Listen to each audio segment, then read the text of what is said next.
So, so just I think the question that any hierarchy has to ask is, what is the value add that I'm doing to my junior colleagues, right? To my team members.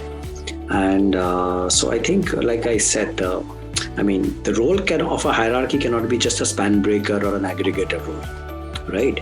So administrative convenience, I'm there because a lot of the administrative work that a manager is to do, technology is able to replace it, right?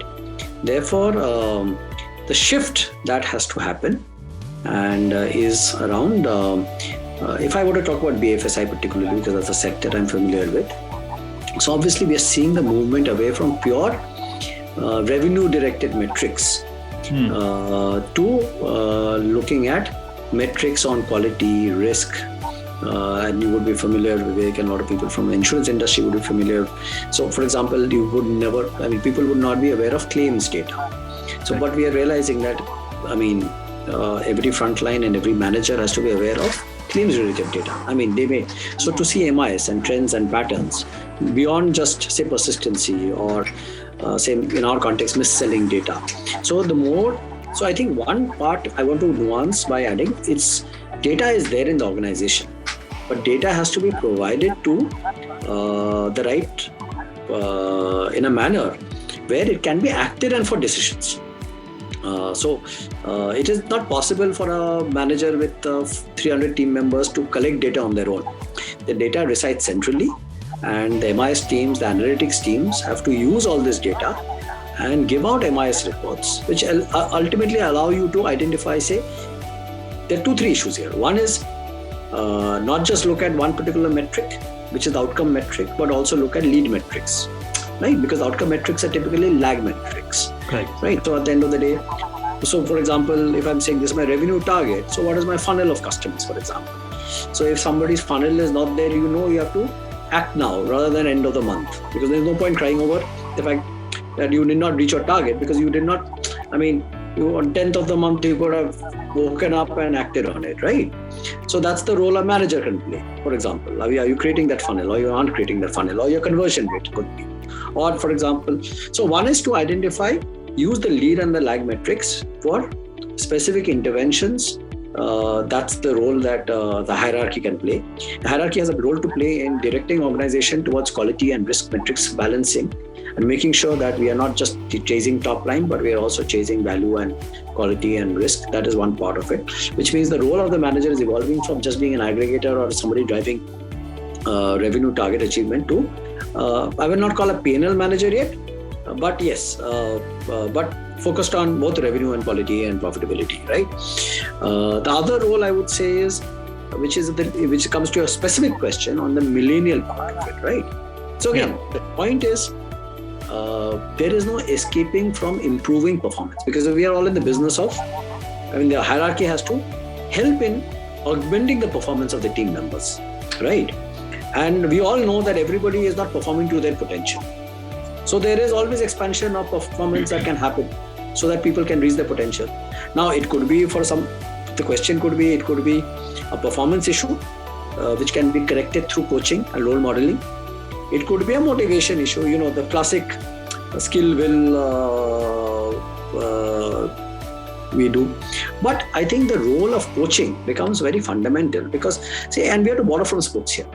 The involvement of the coach in the field, whether it's a tennis coach or a football coach or a cricket coach, because ultimately it's about practice, and only perfect practice makes perfect.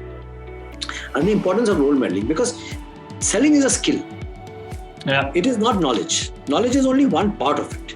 And skill can only be acquired, influencing, communication. These are all skills which can only improve through practice and feedback. And coaching, which is something that somebody can give you real time. So if the manager is not on the field in interactions with the frontline employee, with the customer, your ability to coach. Now, yes, we have now something called a My Coach we have implemented in ICICI Prudential I can talk about, which is an AI embedded software which looks at giving you feedback in terms of, are you making eye contact, are you smiling, are you sticking to the script or not.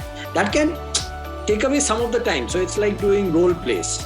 So instead of doing a lot of role plays face to face, you may use the My Coach to get your feedback. So you come up to a certain proficiency level. So of course, technology can play a role in helping you to a level, but that there is still the finishing, which only the judgment call that a human being can make. And the one point I want to make here is that any learning process is not just about the rational part of it or the cognitive part of it. There is the emotive part of it.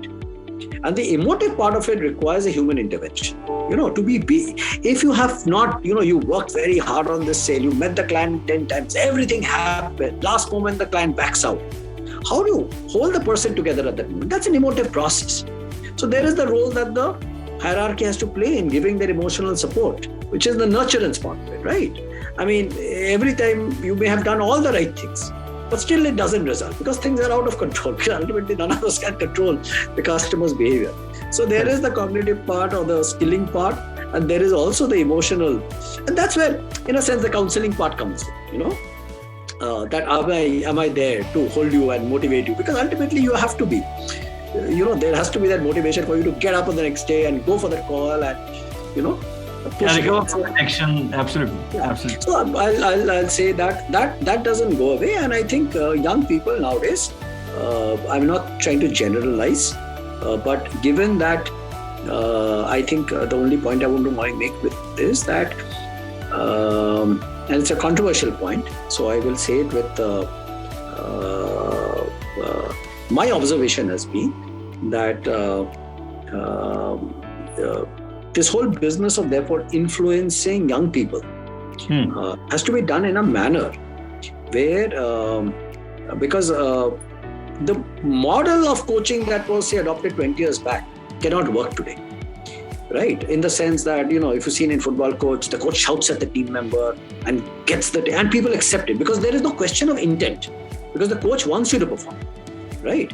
Here, the only thing to keep in mind is when there is trust and the intent is right, some of these things don't matter because you are willing to live with the idiosyncrasies of the manager or the coach as the case may be.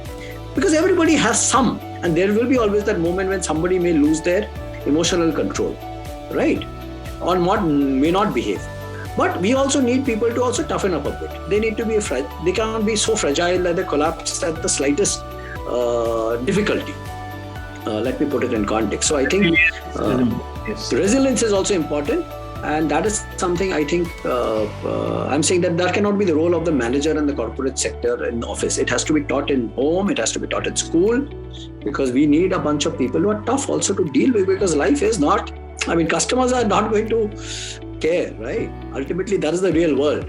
At school you may get away but at home you may get away, but sorry, customers are customers and they are always right. So you have to also toughen up, and therefore there is a role to play for managers. I'm not making an excuse for every aberrant behavior, but I also want to put it in context that we also need both. The real world doesn't operate as per some of the fancy notions that we have.